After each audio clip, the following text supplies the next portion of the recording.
Let's Dune this.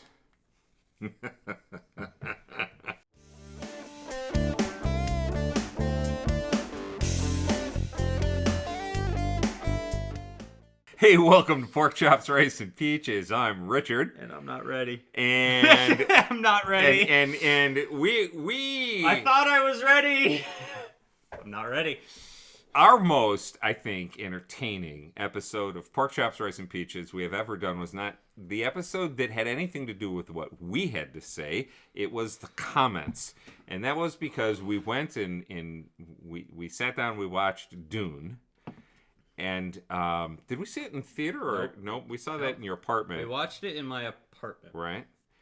And I had made the observation that the most entertaining part of watching Dune was my car breaking down on the way to his apartment and trying to get a new battery and successfully getting. We just truly did not like Dune. And we turned off the camera after recording that, not knowing that we were going to just take a beating in the comments section of that video. Yeah. But I think if the writers of that movie had put half the effort into the script as those people put into their comments, I might have actually liked that movie. That's a fair observation. People were writing novellas in the comments section. And if you want to be entertained at our expense, go read there's the link. Just go read the comments. Yeah, don't watch the video. Just read the comments. Read the comments. It's great. I can sum up my problems with Dune in just a short, simple observation. The movie makers of Dune did not give me any reason to care about the characters. I just didn't. I went through the whole movie confused, and these characters meant nothing. There was no emotional investment at all. Yep. Now, I remember when Dune came out when I was a kid, I remember going and watching it, and I remember being confused in that one, too. Yep. I made the observation in our first video this was a remake, and I got skewered for that. I guess it's a new adaptation. Someone will have to explain the difference to me. We turned off the camera, looked at each other, and said, are we going to have to watch Dune 2? And we kind of both just hung our heads and went, yeah, we're going to have to. We're going to have to. So we went and we watched Dune 2. Now, we didn't watch it together. Sometimes when we go watch the new releases, we try to go watch them together. Mm-hmm. I think with Godzilla -1, I watched it for my second time when you watched it for your first time. So we can kind of gauge each other's reactions in the theater when we go watch these things. So I have no idea what your thoughts on this one were. I kind of briefly let you know what I thought. Right. But I saved a lot for this. Okay. We're ready. Really? You saved a lot? I thought you dropped a lot on the last. Nope. I saved a lot for this video. I tried my hardest to go in open-minded. Yep. And I will say that the storyline, the plot was easier to understand. Yep. The dialogue, there was more dialogue that I could follow. There's a story that I could follow. I still, for the life of me, can't track the names of any of the characters. Nope.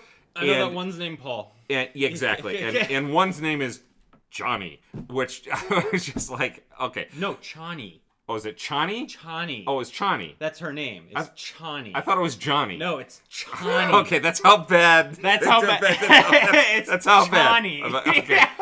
Right. So some people. It was very interesting to see them portray how a religious figurehead can evolve out of,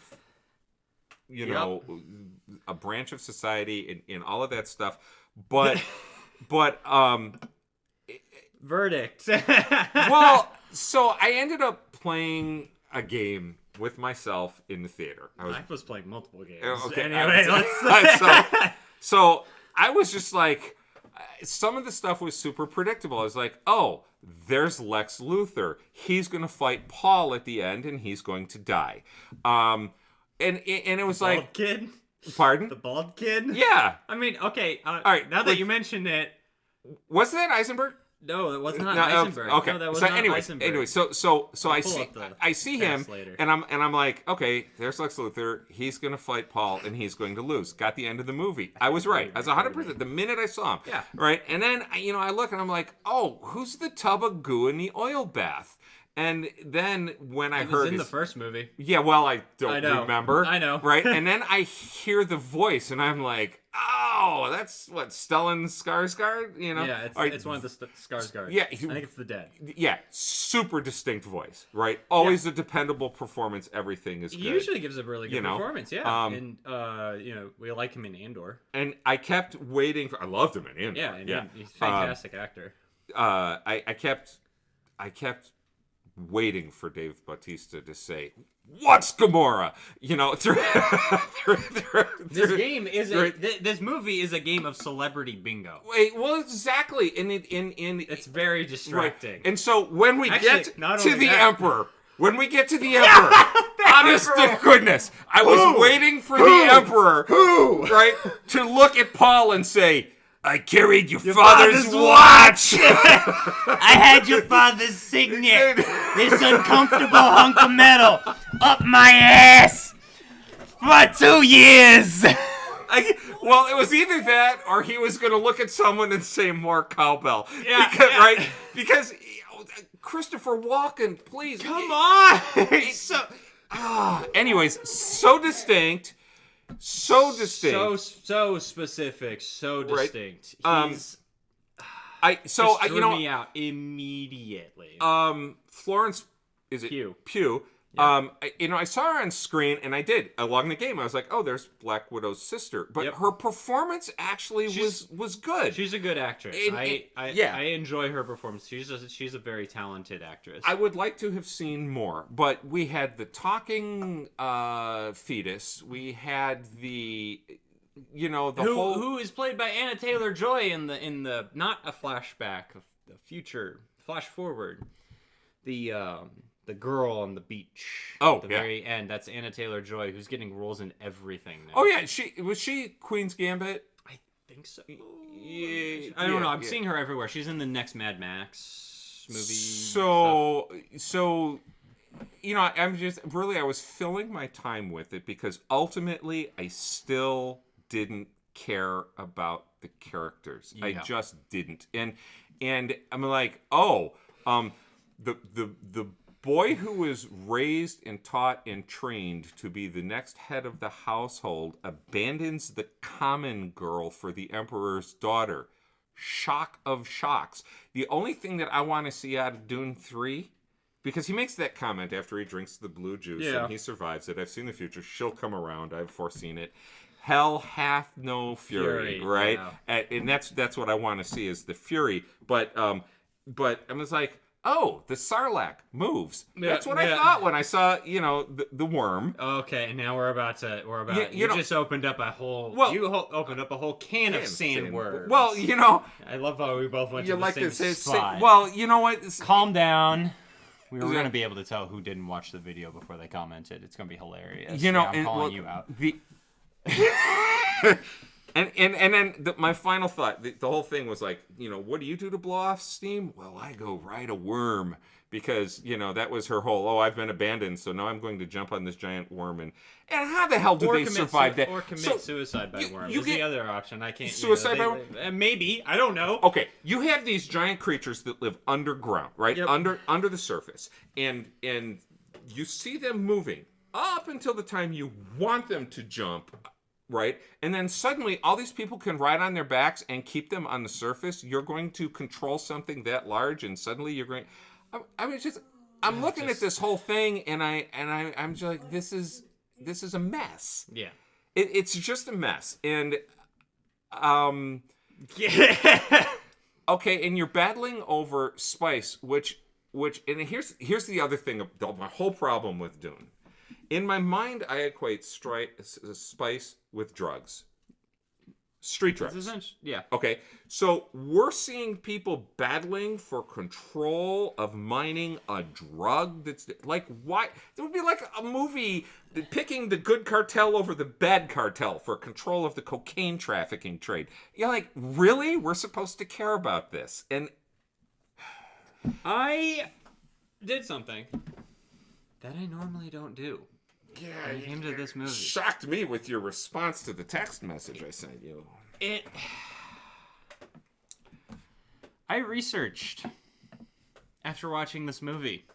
I did a lot of research on Dune as a whole. I read comments by Dune, I'm going to call them fanatics. The fans, the type that left the novellas underneath our last video. I did so much homework on this. This movie is better than... This movie is better than part 1. I will start by saying that. Yes, it is. It is better than part 1. Yes, it is. And I think agree. it's been 10 minutes for me to definitively give like a verdict on this movie. It is better than part 1. I had to get it all off my chest. It's still no masterpiece. And I'm sorry, it's no masterpiece. Now, I know we're about to get flamed in every different direction. It is a CGI extravaganza. It is a very well-made art house flick. I started. And you know my issues with art house flicks. I started laughing out loud when the Emperor arrives, and I went, "Oh, it's a Pokeball in space." Yeah. That's exactly what it looked like. Well, although it did make me wonder if we've got the wrong shape of spaceships, because that re-entry looked like there'd be less friction. I mean, if a sphere came through. That was the Russian theory. That's what the Soyuz capsules did.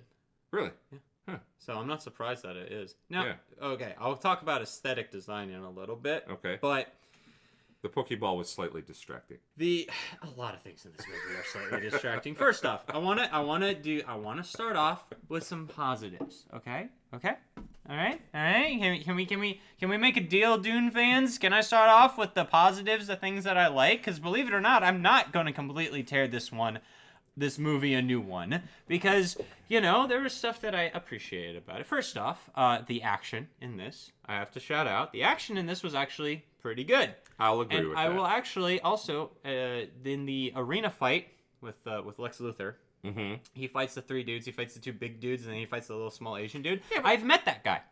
That's Roger Yuan. So predictable. Oh, it's very predictable. But the dude, the Asian dude that he's fighting is Roger Yuan. I've met him. I did a workshop with him in Texas. He's a very nice guy. He's a very talented guy. And I just saw him, and I went, "Oh, I know that guy. I know that guy." I'm like tapping my teammate who's sitting next to me. I'm like, "I know that guy. That's cool."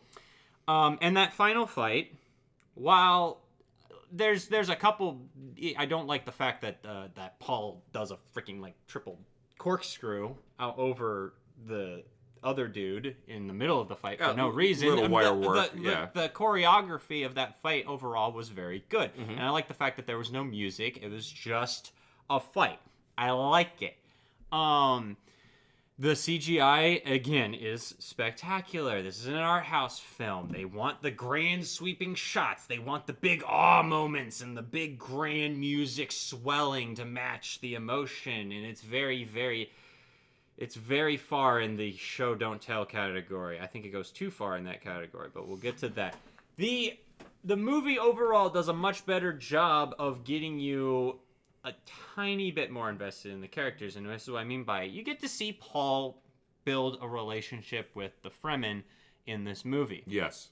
And I liked that, because that's something that was sorely lacking in the first movie, is that there was like, I didn't feel like he had a good connection with it. Even Josh Brolin, who also has a distinct voice now that he's played Thanos and he's Cable in X-Men, like Josh Brolin, he's a good actor. Josh Brolin's but he's very distinct. Yeah. The issue I think that I had with the first movie, the big issue that I had with the first movie is that the first movie was prep work. It was basically a lecture of this is everything you need to know to understand this story. And they spent less time on the characters. They spent less time on everything. They're talking more about like how spice production works, who the major players are, who the Fremen are, how the freaking weapon systems work.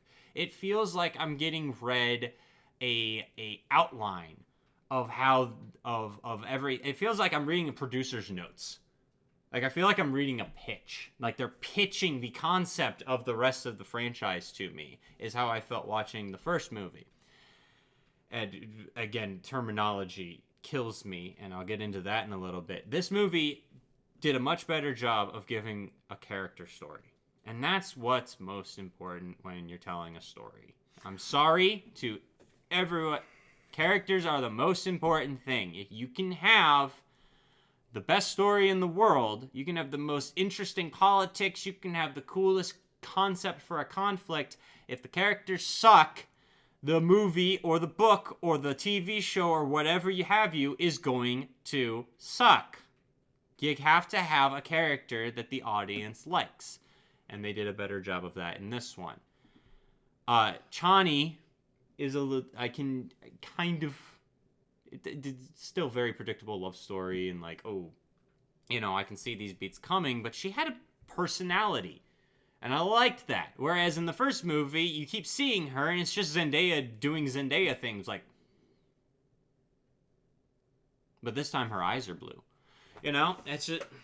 All right, they gave them stuff to work with. One of the things that you just reminded me of one of my little, you know, rabbit hole moments in the movie. But one of the things that I like about, for all the time we have spent together doing this and talking about things, is what I learn about you and what I learn from working with you and talking about these things with you.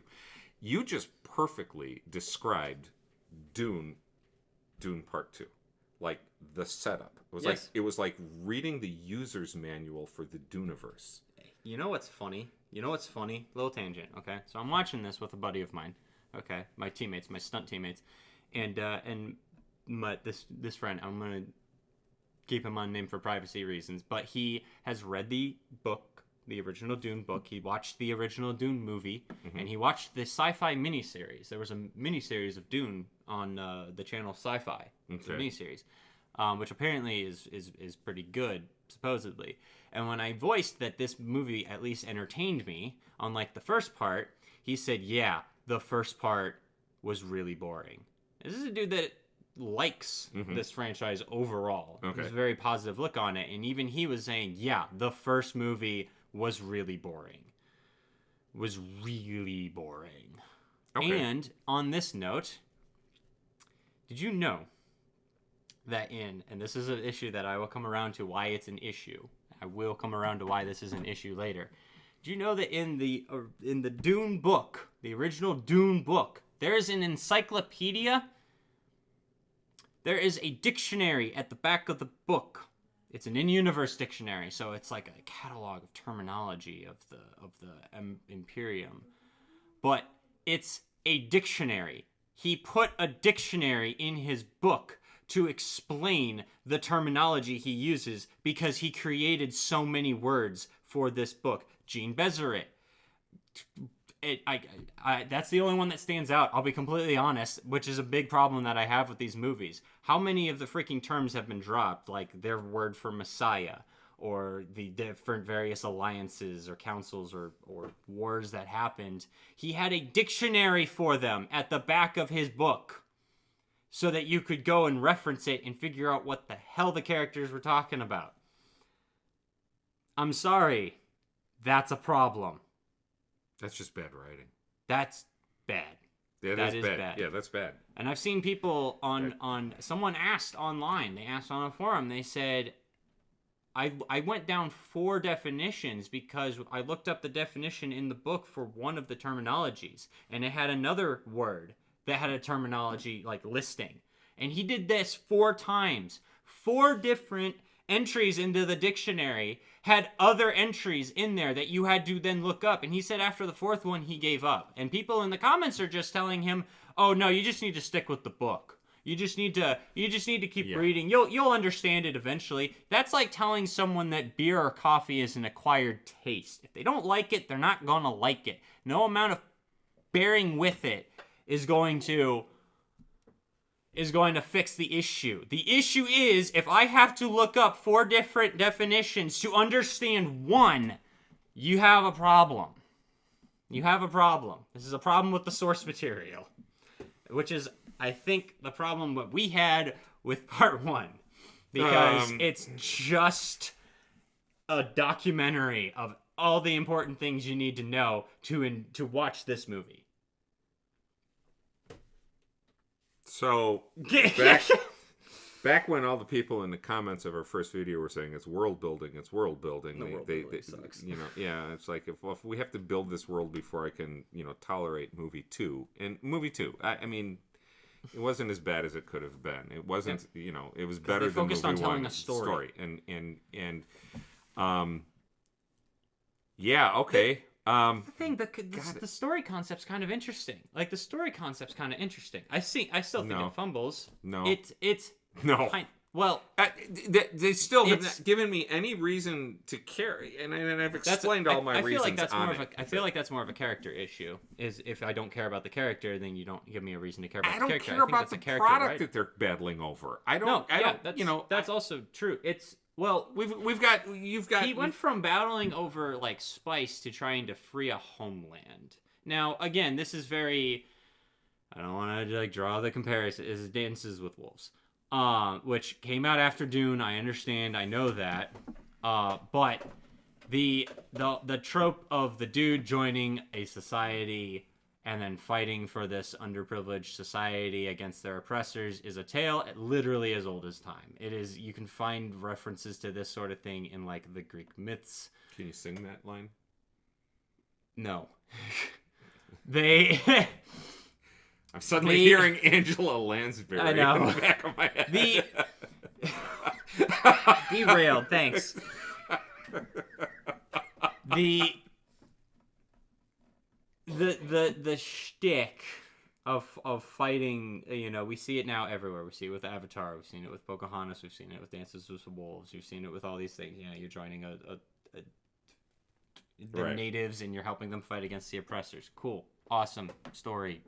The plot idea is not what I have the issue with. The problem that I have is that Frank Herbert had a philosophy. He didn't have the philosophy of absolute power corrupts absolutely. He had the philosophy of power attracts the easily corruptible. The nature of power attracts the easily corruptible, which is a very interesting position to have and a very interesting philosophy to discuss.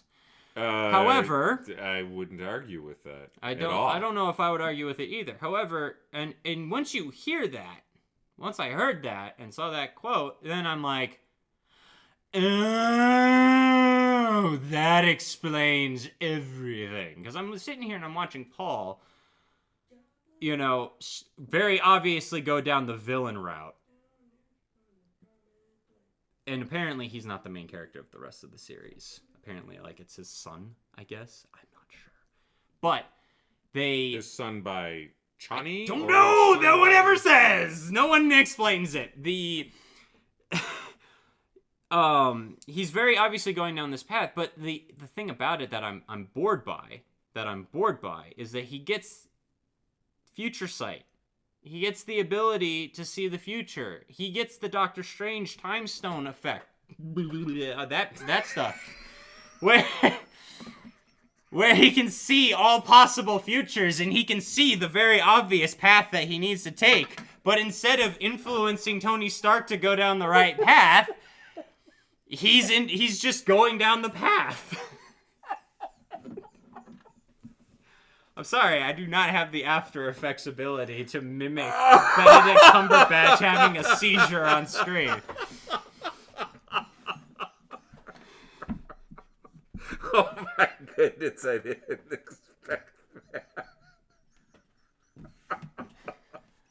And give him a chance to recover real quick. Oh my goodness. I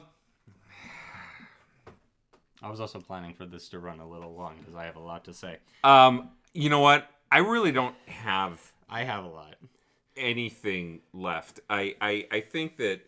I think that the Dune fans are going to love it, and I think that based on the comments that we've received in the past, Dune fans aren't going to see anything wrong with it. I'm not even certain that they're capable of admitting where there might be a bad spot in the movie. Mm-hmm. And that's fine. If you enjoy it, you enjoy it. That's great. I've done my due diligence. I saw Dune 2. I'm not going to see Dune 3. I'm not going to come back and do this again, and it's just not my bag. And I don't have to. I don't have to. This is my channel. This is our channel. I'll do whatever I damn well please. You know, the to continue where I left off. Yes. The issue that I have with Paul's story at this point is that there's no mystery now. We know that whatever actions Paul takes are going to be the right actions because he has seen what the right actions are to take to achieve the goal that he wants to happen. Yes. He wants to overthrow the Empire. He wants to free the Fremen. So we've seen this path. Now the question is, does he eventually turn on the Fremen? Does he betray them? That is the question. If they do, if he does, then okay. That might actually be kind of interesting. The other issue that I have with this, and again, this is world building. Let's get into that real quick because I want to address that. Okay. What the hell is the prophecy regarding Paul? Because we know it's manufactured. We know that these Gene Bezeret Space Nun people are like trying to manipulate everything from the shadows. And they are the message is obvious, that they're manipulating the power of religion to achieve their ends. And his mother is doing that flawlessly. Mm-hmm. She's taking advantage of this prophecy of a Messiah, of a Savior, and it's very obvious, comparisons to, holy figures and the power of faith and what it can do. All right, and tying into, the power attracts the easily corruptible and all that. The question I have is that you get all these, and maybe this is the point. If it is, it's kind of dumb. But they keep talking about this prophecy and they keep naming him in their language, which I'll get to in a second because I have an issue with the language being used not because of the language itself, it's the implementation of original words for a series. They keep referencing this prophecy. The dude keeps saying, as was written, as was written. Where? What? What is this prophecy? Because every time Paul sneezes, he says, as was written. Like, we don't, as the audience, we don't see how Paul is falling into this prophecy. We don't get to see this prophecy where we see how Paul fits into it. We don't see where the actions that he takes leads to the prophecy, being fulfilled. All right? In most prophecy mediums, they keep the prophecy simple. They keep the prophecy to a point. All right? You think of any story that involves a prophecy, they usually keep it simple and they keep it to a point. Where it's just this person, and they intentionally leave it vague so that the writer can trick the audience, potentially. Have the potential to trick the audience. Or do something unexpected with it. We don't see this prophecy, so we don't see what action Paul is taking that leads him down this path. Like, at all. Like, we have no insight. So he's just doing things, and people are reacting to it, and I'm just like, what is the significance of this action? Why is it significant? Why is this a miracle? Why is this... whatever. They mention that men can't drink this magical blue liquid. Okay, cool. But then they're like, as was written, he survived the blue liquid. And it's like, where was this written? When was this mentioned that your savior would survive this? Well, he's like a great... While we know that there are, were aspects of no, I shouldn't say aspects, wrong word. We know that there are written copies of the Old Testament in various stages, right? But the vast majority of it was transmitted through oral tradition. Yeah. And you're talking about a nomadic people who don't have the ability to be carrying scrolls with them everywhere they go or whatever their writing medium is. And so the fact that they were referring to this through oral tradition didn't bother me in the slightest. In fact, that doesn't bother me. They're so primitive. I'm talking about but the audience needs to know this. Well, yes and no, because okay, look, we're here. This is one of the reasons why it's so hard to care about these people. This movie picks up mid-story of their existence. Yeah.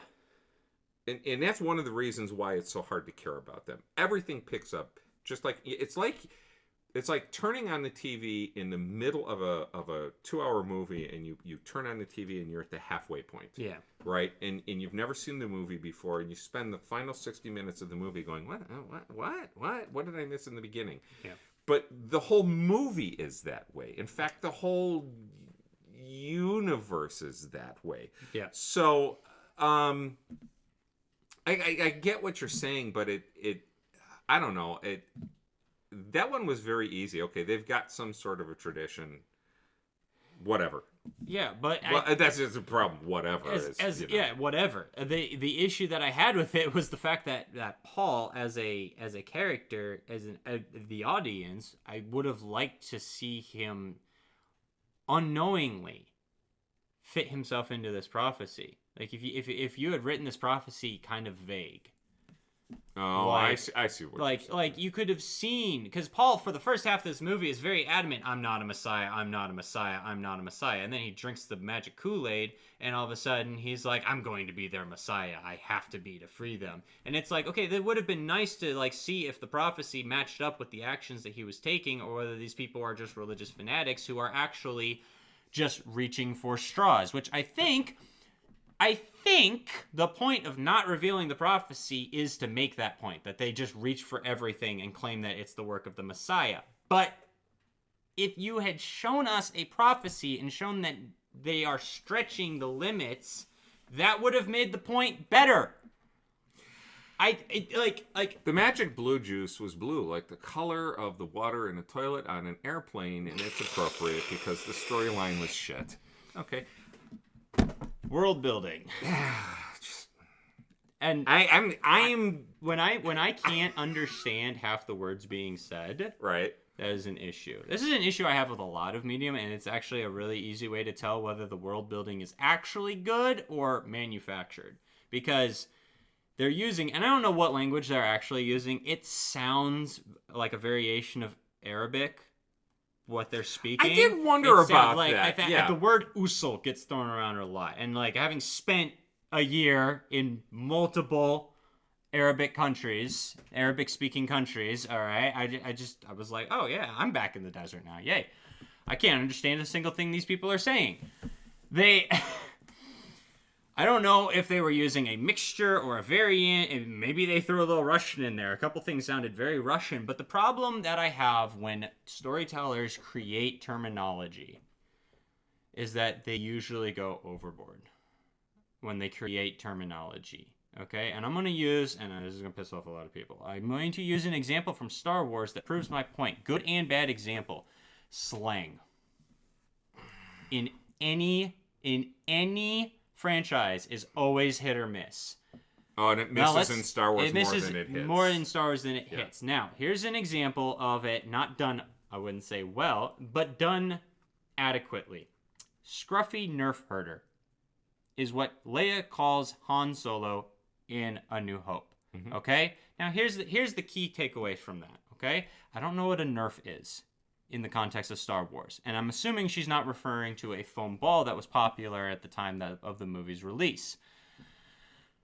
Or the guns that would be popular, decades later. I'm assuming she's not referring to that. But by the context clues of scruffy and herder, okay, I know what a herder is, and I know what scruffy means. Okay, so with those two words, and the fact that she's directing that at Han Solo, I can extrapolate that she is referring to him, comparing him to a profession that is looked down upon, potentially a shepherd of some kind of an animal that is generally considered unpleasant to be around. How's that for literary analysis? You know what happens the context clues, hold on. The context clues of that statement are enough so that the audience can just understand what is going on.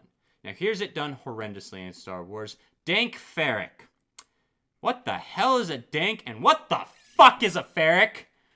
That is awful. Unless you're using the term happy face dank over his mouth. Unless you're using the term dank to mean unpleasantly moist and or damp like we do in the real world. I don't understand what a dank ferric is supposed to be. It's supposed to be an expletive, but it doesn't roll off the tongue, and there's no context as to what an equivalent is. There's no context to what an equivalent is. And now that's using slang from Star Wars. to prove this point. There's a good way to do world building and a bad way to do world building. Names can be made up. Words shouldn't be. The only thing in Dune that stands out, really, is Jean Bezeret.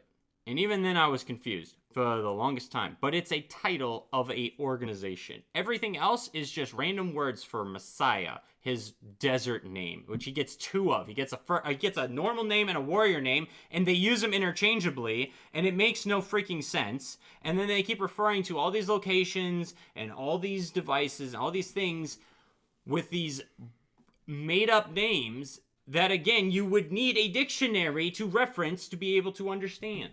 It's bad world building. I don't care how majestic you think his world building is. Frank Herbert pulled a Tolkien, made a language, and wanted to write a story based around it. I'm sorry. The terminology loses me every time they just start rambling on. I almost made the Tolkien reference earlier when we were talking about... Apparently he wasn't a fan of Dune. I've heard a rumor that he was not a fan of Dune. Wow, I want to see those fan bases go to war. That'd be hilarious. Because Dune is a subtle and sometimes not so subtle criticism of Christianity. I believe that firmly. The whole... I think just organized religion as a whole. Well, it could be, but... I don't know. Well... Tolkien wouldn't appreciate that criticism. I don't know. Well, here's the thing. If we want to talk about comparisons, I don't know. I don't know what Frank Herbert, which religion specifically. I think it was a general criticism of organized religion as a whole, but I don't remember Jesus declaring holy war. I never did. I think it might be directed at a different group. Okay. All right. Specifically, the parallels there. Okay, I got you. Might be a little more. I got you. Okay. I got you. I think that I'm not. What? That's an interesting observation. Valid on his part or not? I'm not here to discuss that. What Right. I'm here to say is that I think it's a very not so subtle jab at religion. Okay. But I don't know if it's directly supposed to be talking about Christianity, because this was written in what, the 60s? The original book was written in the 60s. I'm thinking about the politics at the time. Yeah. Well. It's okay. You know, I don't even want to go down that rabbit hole. I don't think we need to go down that rabbit hole. Yeah. But again, Tolkien didn't like Dune, apparently, from what I've heard, which is... Well, you know what? Here's the other thing. Like Dune fans, as we wrap this up, because we're at 37 minutes, and I ran out of things to say about Dune 20 minutes ago. You're very interesting to listen to on this. I came in prepared because of the comments on the last video that said that we were very shallow. We were making very surface level criticisms of Dune. No, I did my freaking homework. That's why I'm coming prepared to let you guys know that I did the research. I got it. You know what? My criticisms are more than skin deep. This movie, while better than part one, still has inherent writing issues with the characters, with the world building, with the plot. There are just inherent issues. Well, clearly the movie didn't suck me into the deeper levels that apparently I'm shallow in, and I can live with that. I can live with that really well. But yeah. So I almost hate to say this, and thank you for the education. Like I said earlier, I always learn something when I do this with you, and I always enjoy it. What did you think of Dune 2? You got Captain American shield here somewhere. No. Something I can hide behind. No, I got a table. I'm about to suffer the slings and arrows of outrageous fortune of Dune. Oh no, I'm just Dune gonna be fans. sitting here enjoying. I'm gonna be enjoying. Like feed me, feed the algorithm. Yes, let the anger flow through you.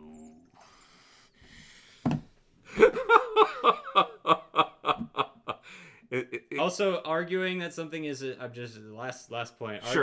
Arguing that I should respect or even like something because it inspired things that I like. Worst intellectual argument you could make. That is intellectually dishonest. It is bad. It is possible for something bad to influence something good. Just going to throw that out there. All right, and it's possible for something to be good to influence things that are better. It's kind of the point of human nature, is that the next generation is better than the last, in theory. I don't know if that's the case in this situation, but, you know.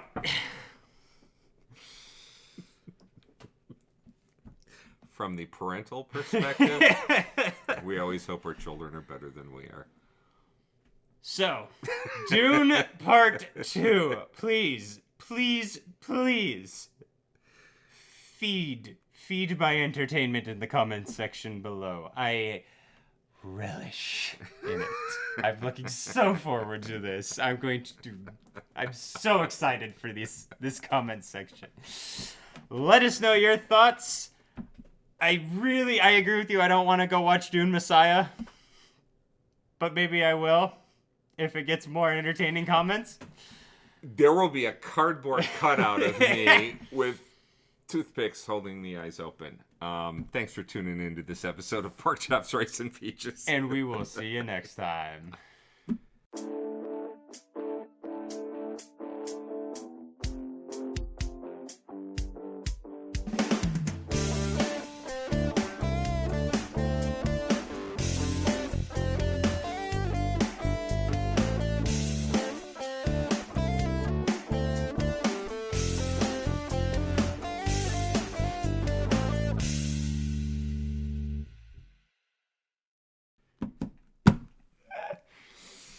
Okay.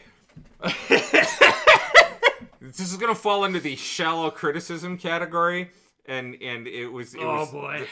Of all the things, as my mind is just meandering. In a planet where water is such a resource that they're desperate to save it, to the point where someone says, "Don't waste a tear on the dead, save all of your moisture," and then two people go in a tent and fuck. Like, thought we weren't supposed to waste our moisture.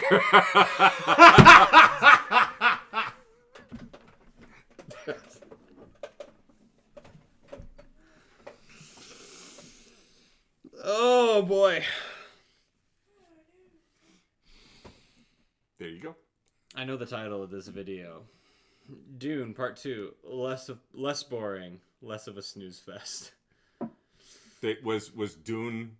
Dune Part 1's title was Dune, a boring snooze fest. Gotcha. This one's going to be either it's going to be like a less boring snooze fest, or it's going to be less of a boring snooze fest. Less of a boring snooze fest, or less boring, still not a masterpiece. That'll really get the rich comments flowing. That'll do it. That'll do it.